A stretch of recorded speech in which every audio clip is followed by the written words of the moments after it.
Hello friends, I am Simranjeet Singh and इस video में हम बात करेंगे माई एसक्यूएल पार्ट की, जो कि आपके आईपी के एग्जाम में आने वाला है। और हम बहुत इंपॉर्टेंट पार्ट की बात करेंगे जिसमें हम तीन चीज़ों पे कीवर्ड्स पे बात करेंगे। हम बात करेंगे order by, group by and having clause के बारे में। ठीक है, तो चलिए स्टार्ट करते हैं। सबसे पहले बात करते हैं ऑर्डर बाय की।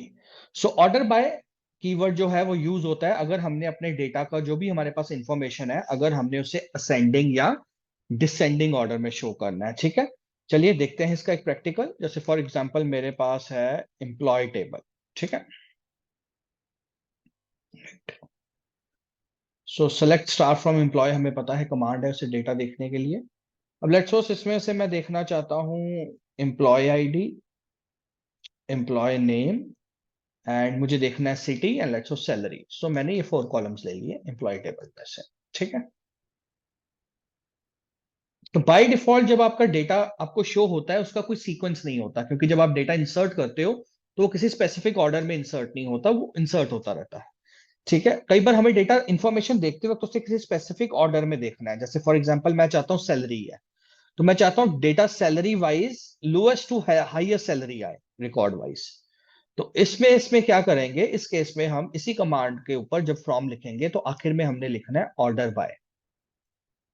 ठीक है, सो ऑर्डर बाय जैसे मैंने यहाँ पे लिख लिया सैलरी, और मुझे असेंडिंग ऑर्डर में चाहिए तो हम लिख देंगे ए एस सी, असेंडिंग, याद रखिएगा A S C. So order by जिस कॉलम के बेस पे आपने देखना है उसका नाम और उसके बाद असेंडिंग। ठीक है, अब अगर इसे मैं रन करूं तो आप देखेंगे ये डेटा असेंडिंग ऑर्डर में हमारे पास आ रहा है। एक नल आ रहा है क्योंकि वो डेटा एग्जिस्ट नहीं करता। उसके बाद 15,000, 18,000, 20,000, 25,000, इस तरह से वो डेटा हमें उसने सॉर्ट कर दिया। ठीक है, इसी को अगर हमने डिसेंडिंग ऑर्डर में लिखना है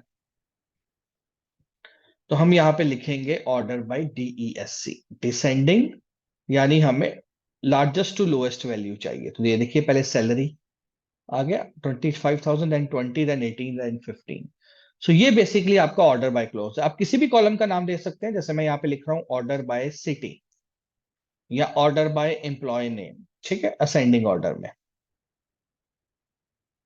ठीक है, तो यहां पे देखिए पहले ए अनुज, ए से शुरू होता है, बी सी से कोई नाम नहीं है, देन डी से नाम है, जी, के, एस एंड लास्ट में we.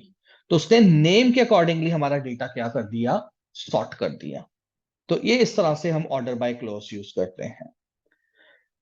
Order by close use करते वक्त एक चीज का खास ध्यान रखता है जो कि आपको एग्जाम में ट्रिक पार्ट आएगा, कि अगर हम सिर्फ ऑर्डर बाय लिख के छोड़ दें, ऑर्डर बाय, और हम आगे ना असेंडिंग लिखें ना डिसेंडिंग लिखें, ठीक है, तो फिर by default computer ascending order में डेटा दिखाएगा। सो अगर मैंने यहां पे लिखा है ऑर्डर बाय एम्प्लॉय नेम, ठीक है, सो मैंने नहीं लिखा आगे असेंडिंग है या डिसेंडिंग है, तो बाय डिफॉल्ट वो एम्प्लॉय नेम को ऑर्डर असेंडिंग असेंडिंग ऑर्डर में दिखाएगा, याद रखना असेंडिंग। और दूसरी चीज एग्जाम पॉइंट ऑफ व्यू से याद रखनी है कि अगर वो स्पेल करता है तो स्पेलिंग ये होने चाहिए ASC। अगर आप ये लिखेंगे तो ये एरर आ जाएगा, इस तरह का कोई कीवर्ड नहीं है, याद रखना। ठीक है, तो ये एरर देगा। So either it is ASC और it is DSC for descending, याद रखना। ठीक है, ये देखिए अब डिसेंडिंग ऑर्डर में नेम आ गए। तो ये जरूर याद रखिएगा, ASC असेंडिंग, DESC डिसेंडिंग। तो ये एक ध्यान रखना है आपने। सो ये हमारा क्या था, ऑर्डर बाय क्लोज। ठीक है, सो बहुत important exam point of view से। और ऑर्डर बाय के बारे में एक और चीज ध्यान रखनी है, ऑर्डर बाय हमेशा आखिरी होगा, आखिरी स्टेटमेंट। दैट मीन इससे पहले भी जो काम करना है वो आपको वो स्टेटमेंट आनी है, ऑर्डर बाय हमेशा आखिर में लिखा जाएगा। ठीक है, ओके, नेक्स्ट बात करते हैं ग्रुप बाय क्लोज। नाउ जो ग्रुप बाय है वो क्या करता है, वो स्टेटमेंट्स को ग्रुप कर देता है। ठीक है जी, राइट। सो लेट्स सपोज अगर आपके पास डेटा, आपको सिटी वाइज डेटा देखना है, वो ग्रुप कर देगा, सिटी वाइज दिखा देगा आपको। डिपार्टमेंट वाइज देखना है, आप देख सकते हो। जनरली जो ग्रुप बाय स्टेटमेंट है वो एग्रीगेट फंक्शन के साथ ही यूज होती है। एग्रीगेट अगर आपको याद होगा कि एक सिंगल वैल्यू देता है हमें, जैसे सम, काउंट, मैक्स, मिनिमम। सो अगर आपने उस सम को लेट्स सपोज अब सेग्रीगेट करना है, फॉर एग्जांपल ध्यान से देखो, जैसे मैंने यहां पे जाके लिखा सेलेक्ट और मैंने यहां पे लिखा सम, एंड हमने सम लिख दिया सैलरी फ्रॉम एम्प्लॉय। तो ये क्या करता था, एग्रीगेट फंक्शन है, ये हमें एक सिंगल वैल्यू दे देता था, ठीक है, 98,000। बट अगर मुझे अब इसको और जाकर एनालाइज करना है, इस इंफॉर्मेशन को मैं देखना चाहता हूं, लेट्स सपोज मुझे डिपार्टमेंट वाइज सैलरी देखनी है, ठीक है, तो फिर वहां पे हम ग्रुप बाय क्लॉज यूज करते हैं। जैसे फॉर एग्जांपल मैं यहां पे लिख दूंगा डिपार्टमेंट, ठीक है, और उसके बाद हम यहां पे लगाएंगे group by let's suppose department, ठीक है। सो अब आप देखेंगे वो हमें डेटा सेग्रीगेट कर देगा, जैसे आईटी को 40,000, अकाउंट डिपार्टमेंट को 40, सेल्स को 18,000, मार्केटिंग का हमारे पास डेटा नहीं है, तो वो इस तरह से 98,000 को उसने सेग्रीगेट कर दिया। सेम अगर आप यहां पे चाहते थे फॉर एग्जांपल सेग्रीगेट करना सिटी वाइज, तो आप यहां पे लिखते सेलेक्ट सिटी कॉलम, तो यानी सिटी कॉलम पे, बट आपको ग्रुप बाय भी उसी बेस पे करना है, याद रखना है। जैसे ये है,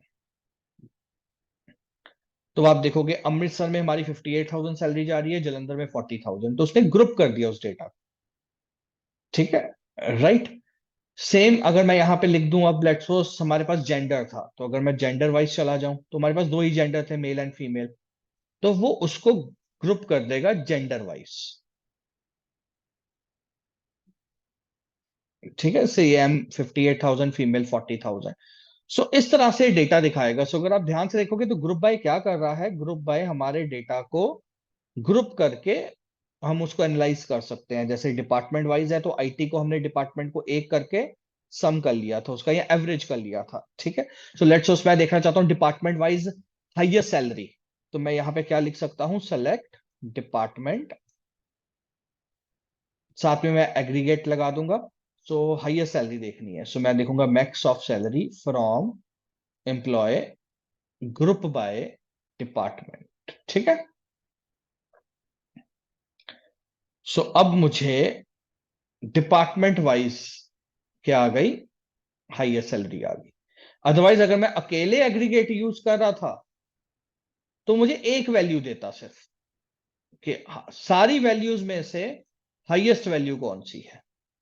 तो एग्रीगेट हमेशा एक वैल्यू रिटर्न करता है। ग्रुप बाय हमें हेल्प कर देगा कि हम अपने एग्रीगेट को सेग्रीगेट कर सकते हैं ग्रुप बेस पे, जिस भी ग्रुप बेस पे हम करना चाहते हैं, चाहे डिपार्टमेंट है, सिटी है, ठीक है, जिस भी बेस पे आप करना चाहते हो, ठीक है।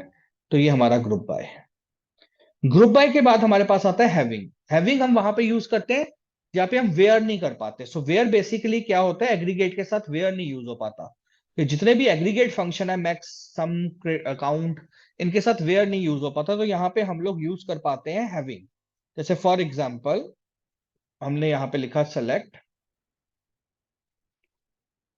डिपार्टमेंट, सो मुझे डिपार्टमेंट वाइज सैलरी देखनी थी, ठीक है, तो मैंने यहाँ पे लिखा फ्रॉम एम्प्लॉय ग्रुप बाय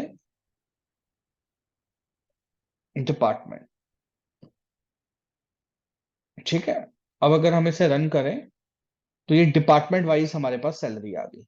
अब हमने इस पे फिल्टर लगाना है कि हमारे पास सिर्फ उन्हीं डिपार्टमेंट की सैलरी दिखानी है, मुझे ग्रुप करनी है जिनका जो सम है जिस डिपार्टमेंट का, वो 15,000 से बड़ा है। तो अब मैं यहाँ पे हैविंग लगाऊंगा।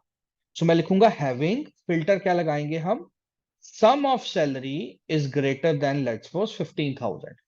सो सिर्फ उस डिपार्टमेंट का मुझे डेटा दिखाए जिनकी ग्रुप करने के बाद सैलरी 15,000 से ज्यादा आ रही है, सम।